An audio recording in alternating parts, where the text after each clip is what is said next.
Hi everyone! So everybody's been asking about this Slimming World chocolate cake. So I thought I'd make a short video just to show you how easy it is.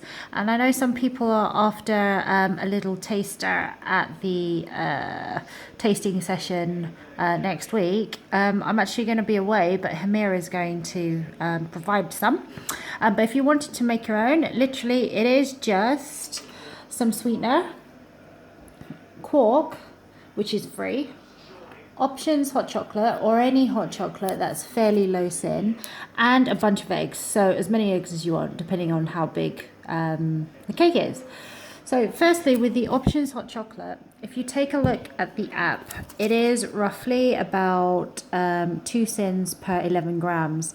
And if you go on the internet and do a conversion, 11 grams roughly equates to 2 teaspoons. So each teaspoon is 1 cent.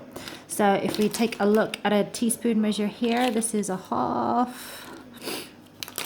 Da, da, da. There you go.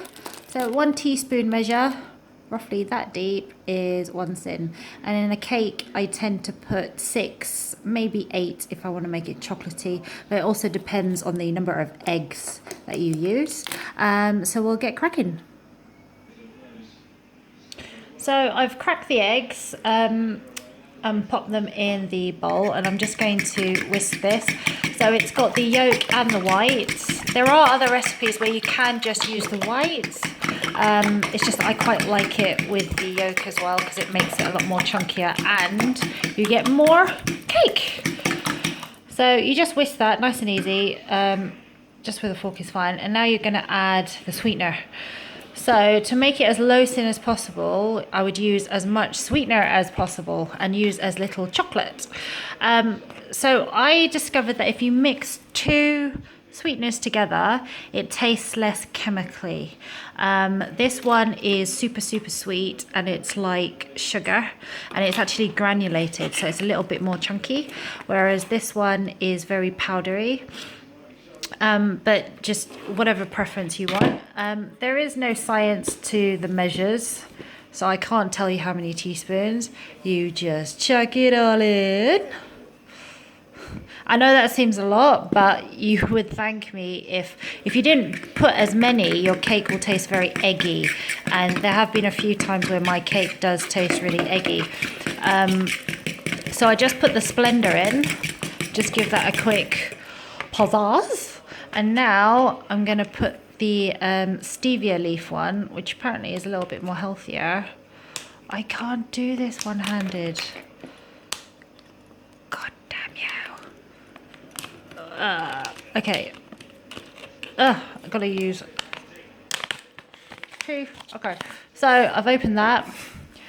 This one tastes a lot sweeter and it just gives it a slightly different flavour.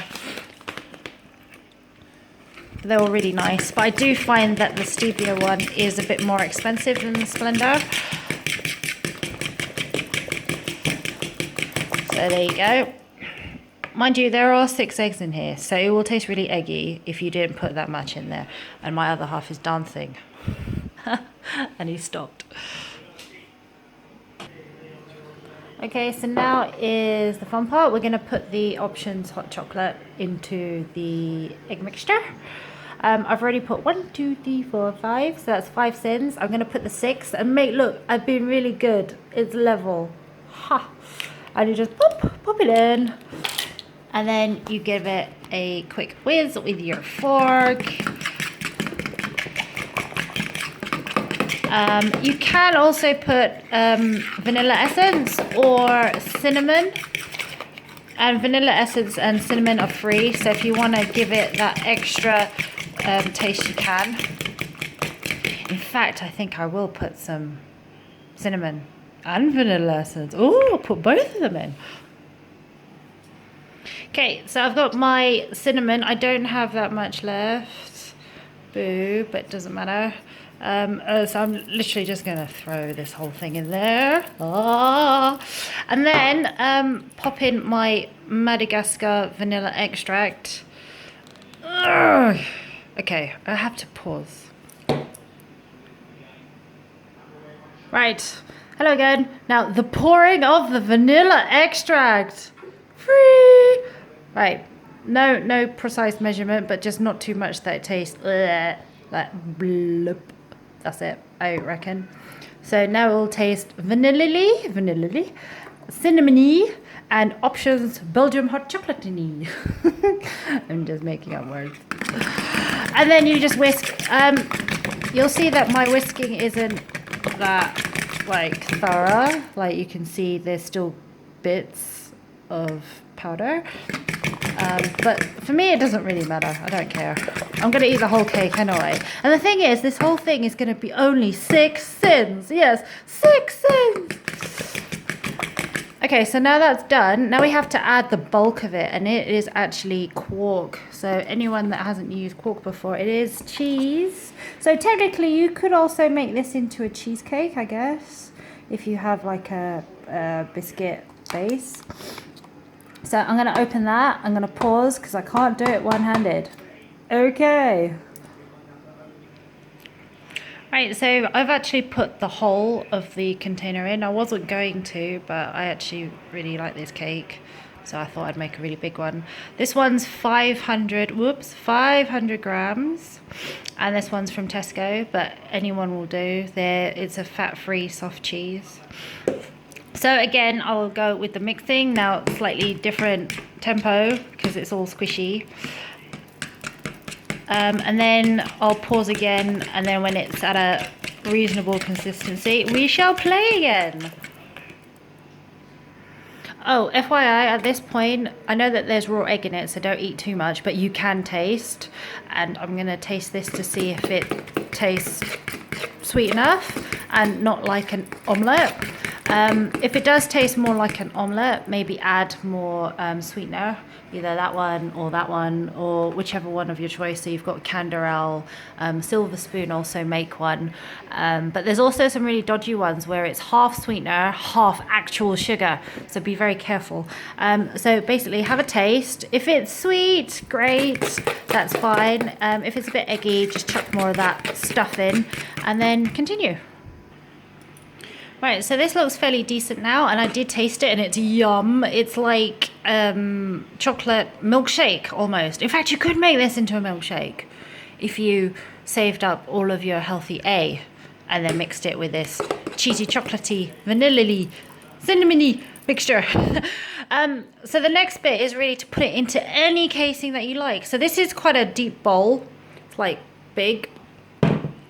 And you can put it in a silicone casing so that you can just pop it out, pop. Or you can do it in these like muffin cases, but you will be tempted to actually eat the paper because it does get stuck in the middle, and I have been seen eating paper because it's stuck. Anyway, or you can put it into these, and if you've got a best buddy like I do, you can share them and make equal portion. Of course, mine is slightly bigger, but yeah, and it could just be a big cake. Or what I've discovered like this evening is to create pancake. So that was the pancake, and it didn't leave the pan into a plate, it went straight to my mouth. So yeah, that was supposed to be a pancake. I was going to make it for Hamira, but then technically it broke in the pan and it looked bad, so I thought I'd eat it. But you can make that mixture into a pancake, and I reckon it would taste really nice with fruit. So put it into any container that you like. It is a batter, so whatever container's fine.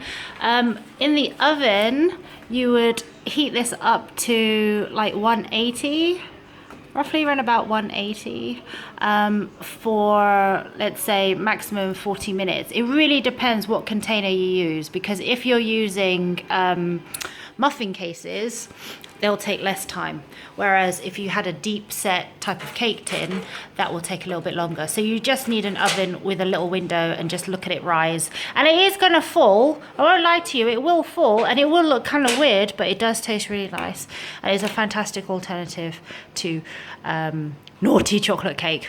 But anywho, have a lovely evening, and I'm going to eat the rest of this. Thank you, bye.